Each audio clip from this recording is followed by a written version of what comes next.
Halo Sobat FST, balik lagi bersama saya Purnama Supardi. Nah, untuk podcast kali ini kita kedatangan narasumber yaitu Kaprodi dari Teknik Informatika, yaitu ada Pak Rino. Untuk Teknik Informatika, itu ada visi misi tersendiri gak Pak? Ada, setiap program studi pasti punya visi misi. Nah, kalau untuk Teknik Informatika itu sendiri, visinya adalah menjadi program studi yang unggul, ya. Unggul dan kompetitif di bidang jaringan dan database gitu. Jadi karena memang di teknik informatika itu jaringan sama database adalah salah satu penjurusan yang ada di prodi tersebut.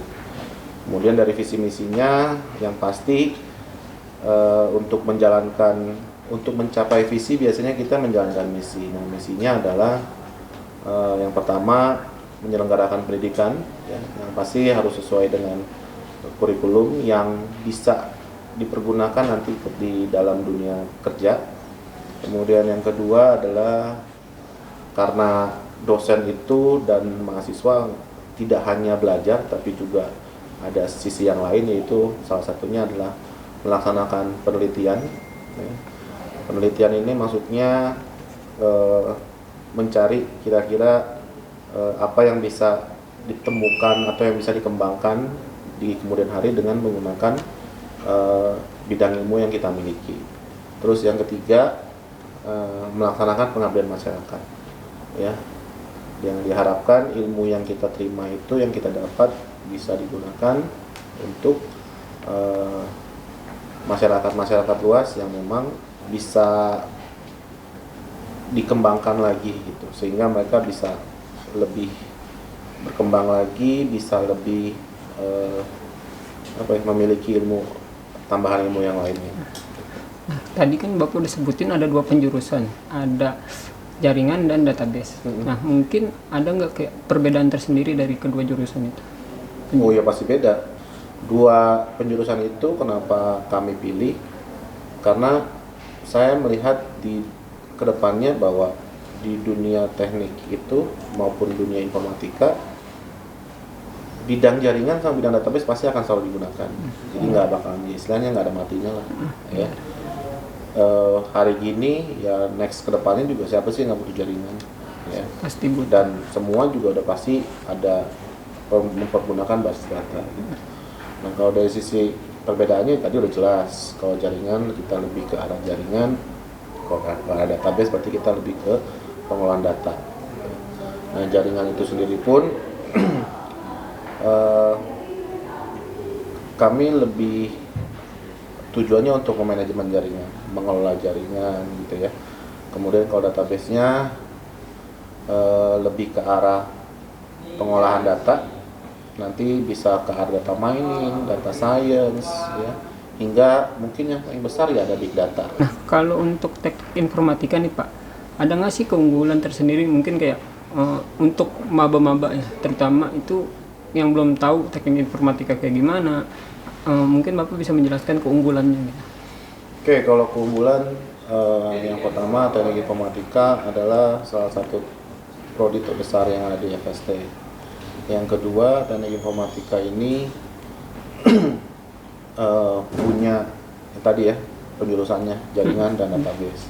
Jadi istilahnya kalau perusahaan mau cari sumber daya manusianya yang ahli di bidang jaringan dan database, ya ke FST ini, ke prodi TI ini gitu.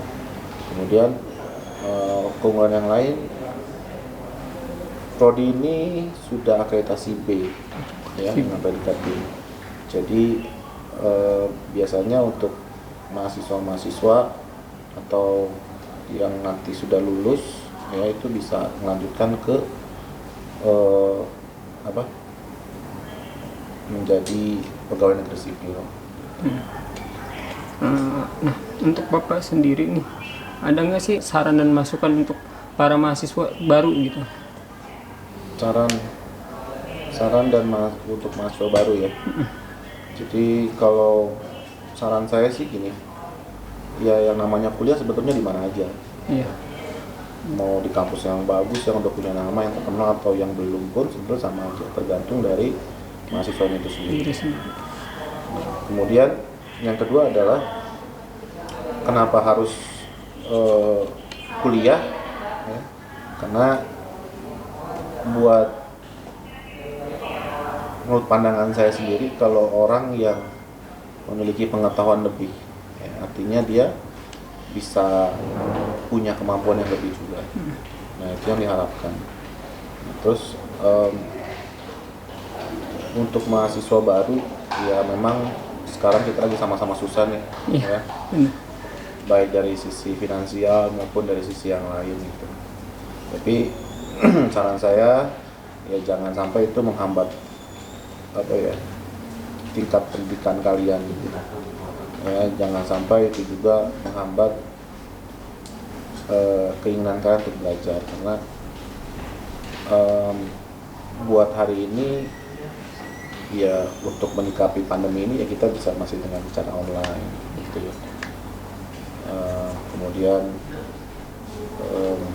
masih banyak fitur-fitur lain yang bisa digunakan untuk belajar gitu. Jadi jangan sampai ya mentang-mentang lagi pandemi ya udahlah berhenti aja gitu, atau masuk sekolah atau masuk kuliah. Itu saya rasa sih itu pemikiran yang salah. Nah, kalau untuk mungkin ada pengembangan kedepannya gitu untuk prodi dari teknik informatika gitu, ada nggak sih dari Bapak itu sendiri?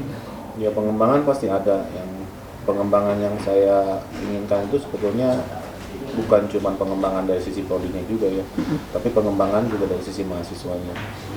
Ya yang pasti pengembangan yang saya inginkan adalah prodi ini lebih berkembang dari sekarang. Ya, nggak cuma dengan mahasiswa ya cukup dengan hanya jumlah tertentu, tapi juga bisa lebih besar.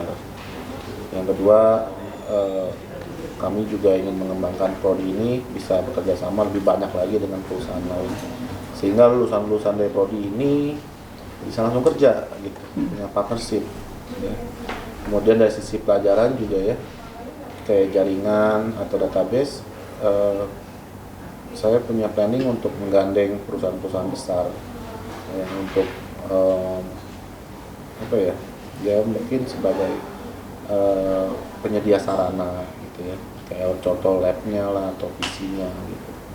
Kayak jaringan kita bisa cari kerjasama misalkan kayak Cisco gitu ya, atau misalkan dengan perusahaan-perusahaan jaringan lainnya. Kalau database coba untuk bekerjasama dengan kayak Oracle atau Microsoft gitu. Itu sih pengembangan kedepannya kurang lebih ya itu aja dulu. Nah, kalau untuk yang terakhir nih Pak, selama pandemi ini tantangan terberat dari Bapak sendiri apa? Tantangan terberat kalau buat saya sih ya pasti dari sisi finansial ya. Iya. Karena banyak sekarang mahasiswa juga yang terhambat kuliahnya ya karena masalah biaya. Banyak juga yang kontak saya secara pribadi, ada permasalahan dari sisi keuangan segala macam. Ya, kalau dibilang susah ya kita sama-sama susah, tapi kalau dari saya pribadi mungkin saya paling bisa bantu ya dengan memberikan pelonggaran waktu lebih lama ya, kayak mahasiswa yang KRS nggak bisa karena belum bayar, saya tunggu sampai dia bisa bayar baru dia bisa ambil KRS-nya. Ya. Mungkin untuk podcast kali ini sekian, dan terima kasih Pak Rino atas waktunya.